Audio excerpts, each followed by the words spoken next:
શું તમે એવી કારની શોધમાં છો જે દેખાવમાં ક્યુટ હોય, ચલાવવામાં સરળ હોય અને ખર્ચમાં ઓછી પડે? તો આજે અમે લાવ્યા છીએ એવી એક ઇલેક્ટ્રિક મિની કાર જે દરેક ગામ, શહેર અને કસ્બામાં પરિવહન ક્રાંતિ લાવી શકે છે।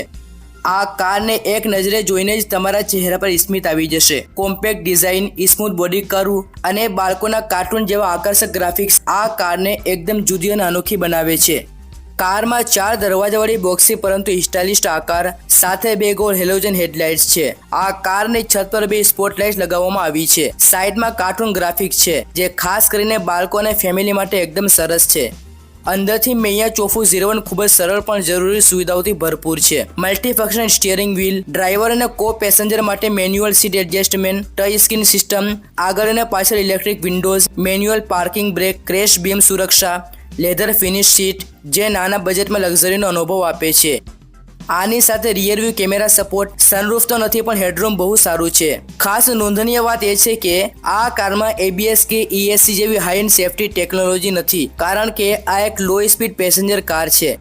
મૈયા કારમાં 50 કિલોવોટની મોટર છે જે 100 Nm નો ટોર્ક જનરેટ કરે છે। આ કારની ટોપ સ્પીડ છે 50 કિલોમીટર પ્રતિ કલાક। બેટરીની વાત કરીએ તો તેમાં છે લેડ એસિડ બેટરી જે 30 થી 50 કિલોવોટ પ્રતિ કલાક ઉર્જા આપે છે।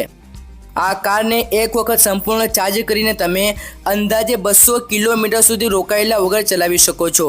બેટરીને સંપૂર્ણ ચાર્જ થવામાં 8 થી 10 કલાકનો સમય લાગે છે। આટલા સમય માટેની નાઇટ ચાર્જિંગ યોજના રાખવી પડે। હવે વાત કરીએ તેના કંટ્રોલ અને સેફ્ટી સિસ્ટમની। સ્મૂથ ડ્રાઈવ માટે આગળ અને પાછળ મલ્ટીલિંક સસ્પેન્શન આપવામાં આવ્યું છે। બ્રેકિંગ માટે ફ્રન્ટ અને રિયર ડ્રમ બ્રેક્સ છે। પાર્કિંગ બ્રેક મેન્યુઅલ છે જેથી વ્યવહાર વધુ સરળ બને છે।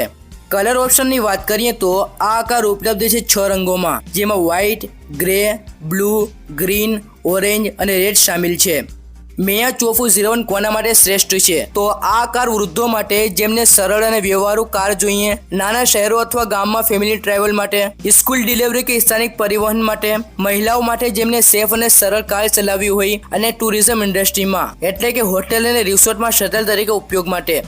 કિંમતની વાત કરીએ તો આ કાર લગભગ 65,000 થી લઈ 1 લાખ સુધી મળી શકે છે। આ કિંમત ચીનની માર્કેટની છે। તેને ઇન્ડિયામાં ખરીદવા માટે ઇમ્પોર્ટ ડ્યુટી પે કરવી પડે, મતલબ આ કાર હમણાં ઇન્ડિયામાં અવેલેબલ નથી, તેને ચીનથી ઓર્ડર કરી શકાય છે।